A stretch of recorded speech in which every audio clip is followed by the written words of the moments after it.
Welcome to this week's Money Metals podcast, helping gold and silver investors during these turbulent times. Now, here's this week's market wrap with commentary and analysis from the low-cost precious metals dealer voted best in the U.S., Money Metals Exchange. Welcome to this week's Market Wrap podcast. I'm Mike Leeson. Precious metals markets are set to close out the week, the month, and the quarter with underlying strength building for some big moves ahead. The standout performer this month has been gold, breaking above $1,400 an ounce. Meanwhile, the raging palladium bull market is still powering ahead, with prices on the verge of posting new all-time highs. Even the lagging metals silver and platinum are showing signs of lifting off major bottoms. For the week, gold is up 0.9% to bring spot prices to $1,412 an ounce. Silver shows a weekly decline of 0.5% to trade at $15.33. Platinum looks higher by 2.6% since last Friday's close to come in at $834 per ounce. And finally, palladium trades near a record high this Friday morning at $1,557 thanks to this week's 4.5% advance. Although there could be summer doldrums and a period of consolidation coming for the precious metals, the longer-term technical and fundamental outlook appears to be quite favorable. Bulls are anticipating the Federal Reserve's full capitulation to easy money policies as soon as the FOMC's next meeting in July. President Donald Trump went on quite a series of rants this week aimed at the Fed. He minced no words in calling for lower interest rates, an end to quantitative tightening, and a weaker U.S. dollar. He even implied that he might take an unprecedented step of firing or demoting the Fed chairman. Predictably, CNBC, CNN, and the rest of the mainstream media went nuts. Even Trump-friendly Maria Bartiromo of Fox Business was taken aback by the president's language. In an interview with NBC's Meet the Press, the president says he never threatened to demote Powell, but he has the power to do so if he wanted, which kind of felt like a threat. Here's what he had to say. What he's done is $50 billion a month in quantitative tightening. That's ridiculous. And this president very publicly is trying to send this signal that he wants lower rates. He said he wants Mario Draghi to be the Fed chief because in Europe, they are talking about stimulus and cutting rates. Why do we need interest rates to go lower? Why do we need a cut in rates if things are going so well, Mr. President? Well, one thing, we have a lot of debt. I want to get it out. I want to pay it off. We have a lot of debt, but what we really have is we're going to stay even with these people. These people are devaluing their currency. Right, that's true, because they're not doing well against us. So if they devalue and we can't, we are no longer on a level playing field.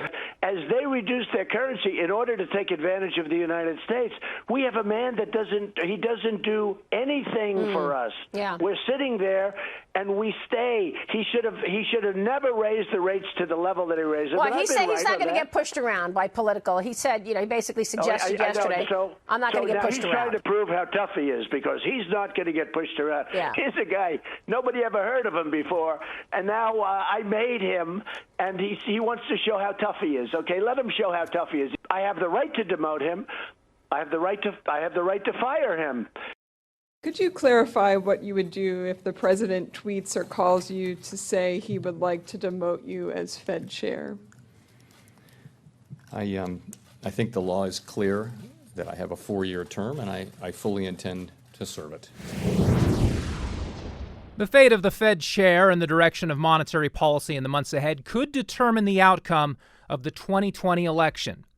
This week, President Trump's numerous potential challengers on the Democratic side took to the debate stage.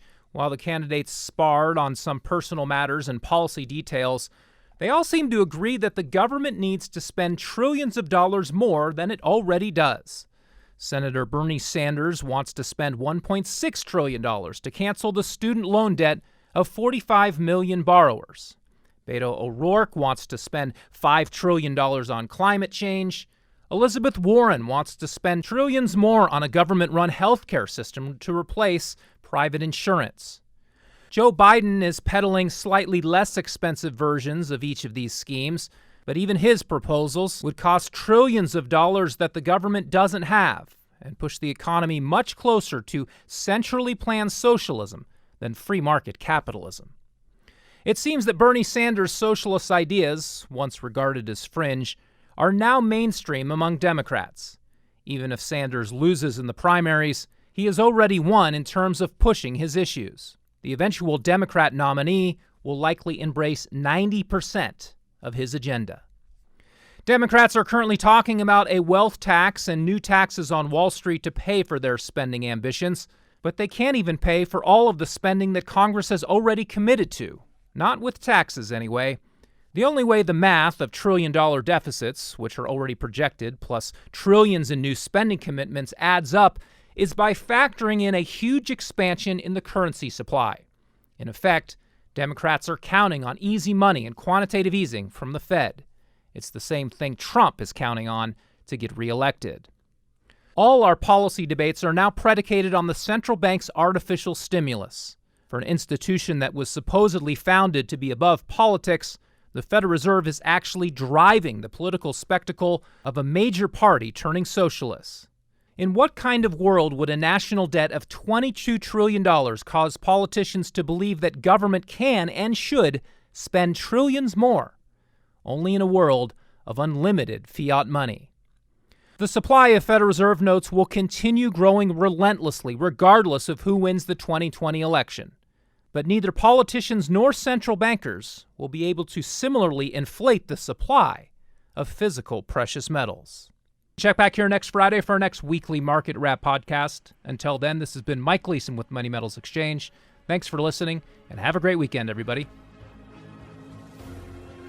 Thank you for joining us for this week's Money Metals podcast. Be sure to come back next week. And don't forget to subscribe to our podcast through iTunes for answers to all of your questions, or to discreetly and securely buy or sell gold or silver coins, bars, and rounds. Call 1-800-800-1865 or visit www.moneymetals.com.